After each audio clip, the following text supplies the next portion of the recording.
mise à jour aujourd'hui sur Supervive, le jeu qui croise le MOBA et le Battle Royale. Supervive, c'est un jeu qui est en open beta actuellement, donc ça veut dire que le jeu il est pas complètement terminé, mais en même temps il est super bien fini pour un jeu qui est pas terminé.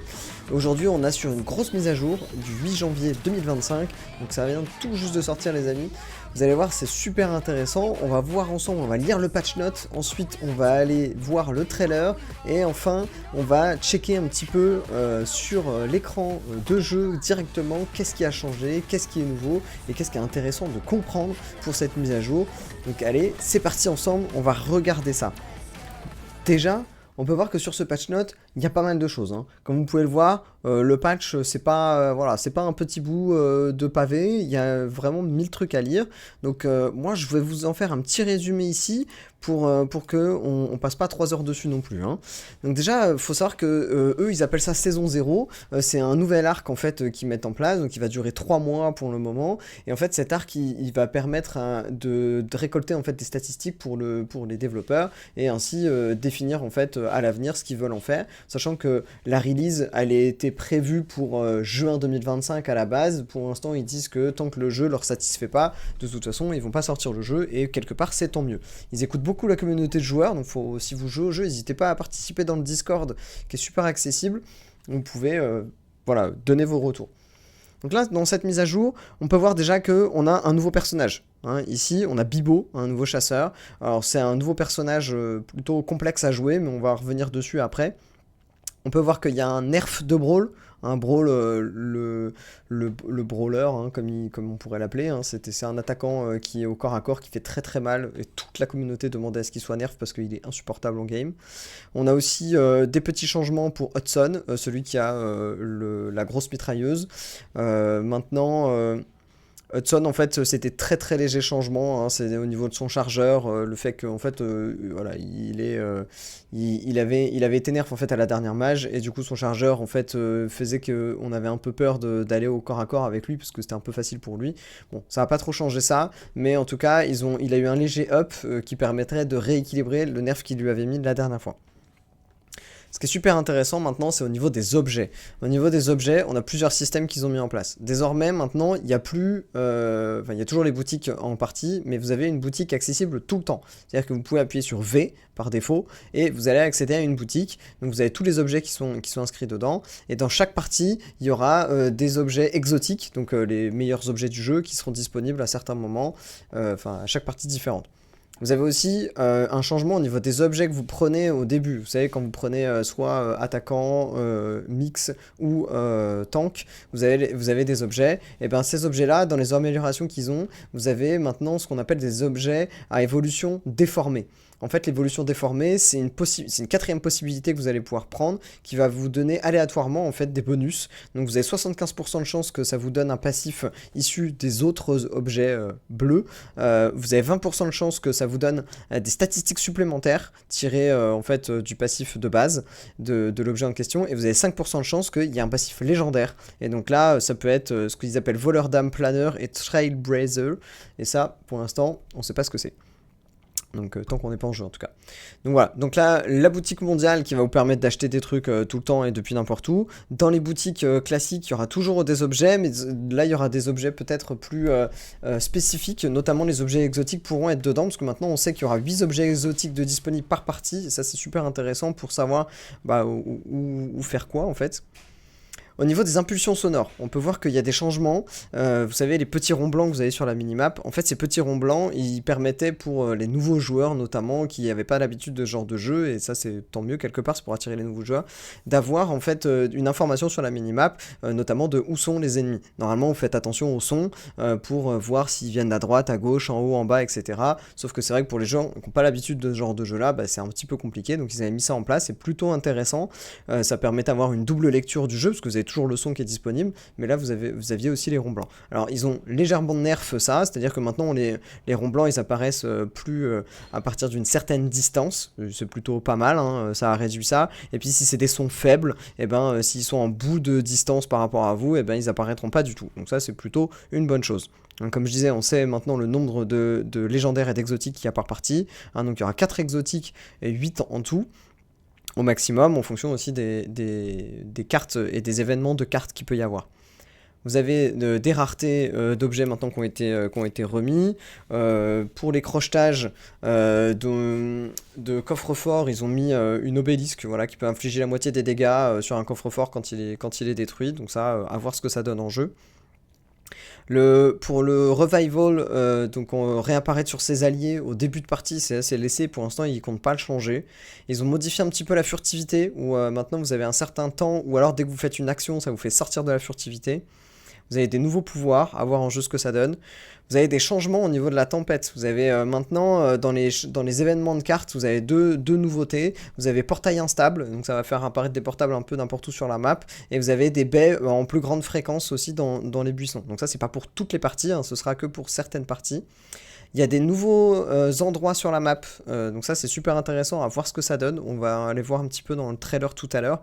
Et vous allez voir au niveau de l'académie notamment, ils ont rajouté une petite partie de cartes. Et à Scavenger Bay aussi, ils ont rajouté des espaces. Ils ont amélioré la partie académie aussi qui était déjà intéressante, mais qui le rend un petit peu plus.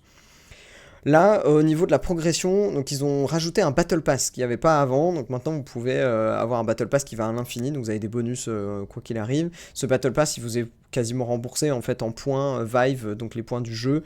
Vous allez avoir la possibilité, du coup, en prenant le Battle Pass, de pouvoir acheter le suivant directement avec les points.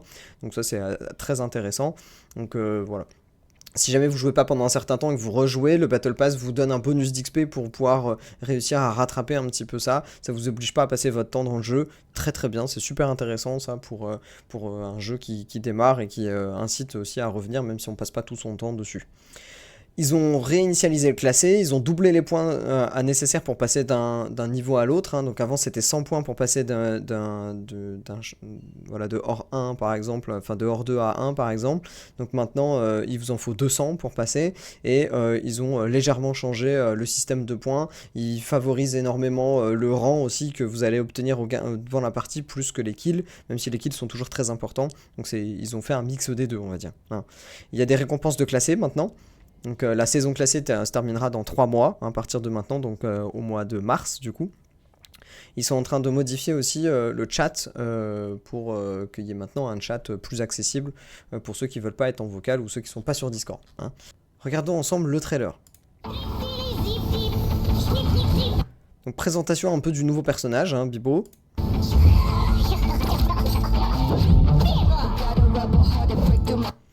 Donc le Bibo, il a une batte, hein, vous avez vu, Bibo il sera au cac du coup en partie, en tout cas pour son auto-attaque. Donc il a une batte, si vous chargez la batte ça donne un énorme coup, hein, comme dans un Super Smash par exemple.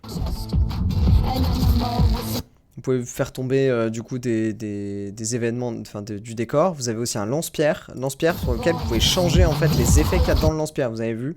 C'est super intéressant, il a un dash aussi. Et là, ça c'est son ulti. Donc dans son ulti, il utilise une voiture. Si vous traversez un allié ou un ennemi avec la voiture, vous emmenez en fait cet allié ou cet ennemi avec vous. Donc là, il montre un combo avec Céleste. Céleste du coup qui se retrouve au milieu des alliés alors qu'elle avait lancé son ulti avant. Enfin c'est banger. Hein.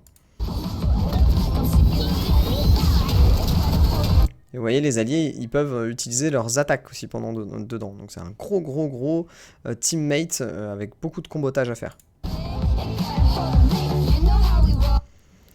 Donc ça c'est l'extension de map. Hein. Là on est sur Academy là ici et maintenant ils ont créé une map marais en fait ici pour voilà pour qu'il y ait un petit peu plus de choses à faire de ce côté-là. Vous avez le fameux Battle Pass en question avec des éléments surtout de skins qui ont été ajoutés. Donc là ils ont rajouté un bout de map. Vous voyez, là ici, on était sur Scavenger Bay. Donc là, ils ont rajouté énormément de cette zone-là. Hein, donc très intéressant, une nouvelle zone de fight avec beaucoup d'éléments de décor et tout. Donc ça, c'est super intéressant. Donc cette zone-là, elle est au sud-est de la map. Hein. Donc là, on a Bibo. On a des nouveaux ectoplasmes. On a des nouveaux pouvoirs. Ce que ça donne en game. Des nouveaux cosmétiques. Et oui, ça y est, enfin. Et bam. Merci pour la présentation de Bibo. Ça, c'est des nouveaux pouvoirs de jeu, ça. C'est pas lié à Bibo, hein. Ça, c'est des nouveaux pouvoirs qui sont possibles de prendre.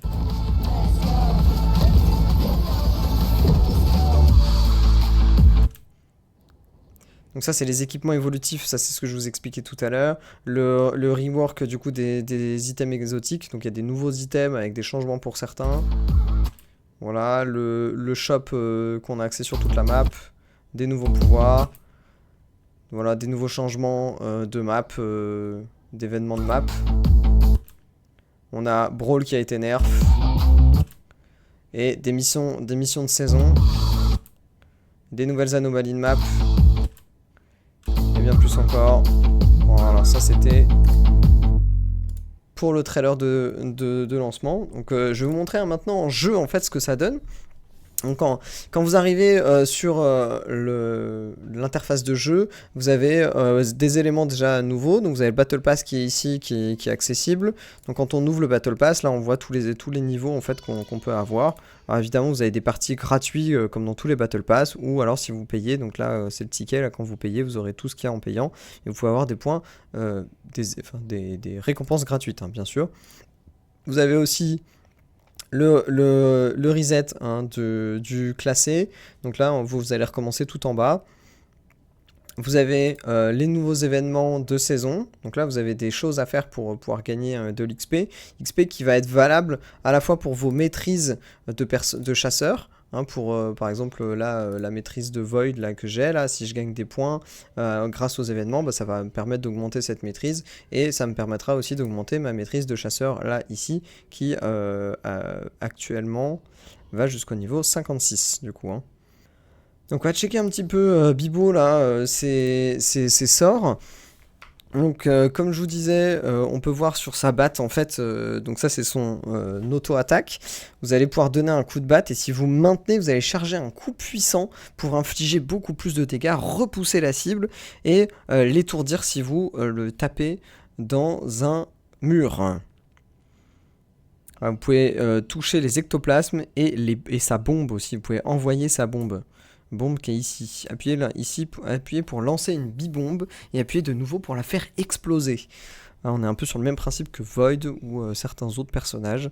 La bibombe grossit et inflige des dégâts sur la durée. La bibombe peut rebondir dans l'environnement et être frappée par la batte pour augmenter sa portée.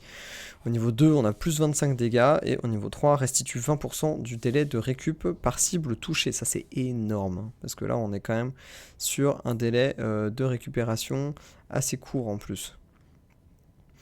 Ensuite, le passif de Bibo se déplace sur une planète miniature appelée boule de matière, peut traverser la lave ainsi que d'autres effets de terrain sans subir d'effets négatifs très intéressants évidemment.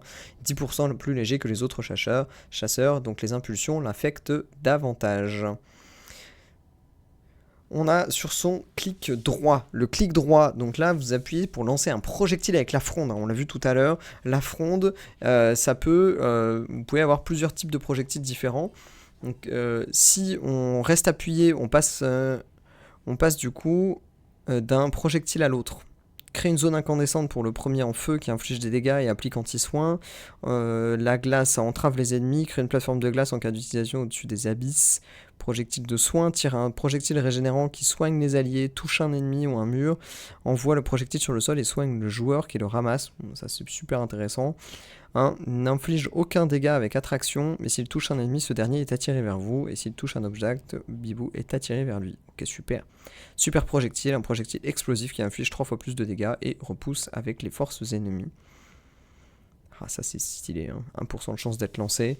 Donc ça vous pouvez pas compter dessus, et bien évidemment, par contre vous pouvez augmenter les dégâts au niveau 2 et gagner en délai de récup au niveau 3. Ça c'est super cool, ça permet d'avoir vraiment un gameplay très très intéressant et différent. Ça c'est cool, ça c'est chouette. En shift, on a le dash, hein, évidemment, esquive vers l'avant, bénéficie d'un buff de vitesse décroissant, possède 2 charges, ah, ça c'est cool. On peut réduire son délai de récupération en l'augmentant, ça c'est moins intéressant, mais c'est cool quand même. Et enfin on a l'ulti, Bibou s'élance vers l'avant dans un bolide et ramasse les alliés et les ennemis, donc ça on l'a vu dans le trailer, les ennemis touchés subissent 100 de dégâts et sont étourdis, le bolide percute un obstacle, il inflige 100 de dégâts à tous les ennemis et applique un effet d'étourdissement. Voilà. Les virages réduisent la vitesse max, Bibou peut sauter ou réactiver collision pour sortir plus tôt du bolide. très intéressant. Voilà, j'espère que cette vidéo sur la mise à jour du 8 janvier pour Supervive était intéressante. J'espère que j'ai pu vous apporter des éléments supplémentaires, raccourcir aussi le temps de lecture éventuellement que vous pourriez avoir et améliorer votre compréhension de cette mise à jour. Et puis vous pouvez toujours aller voir mon tuto sur le jeu, sur ma chaîne YouTube, le Paresseux Hyperactif. Et je vous invite à apprécier le jeu. Vous pouvez retrouver mon code de parrainage dans la description. Et puis continuez de me suivre sur les réseaux, mettez un j'aime, un like, abonnez-vous à la chaîne. Et puis à bientôt.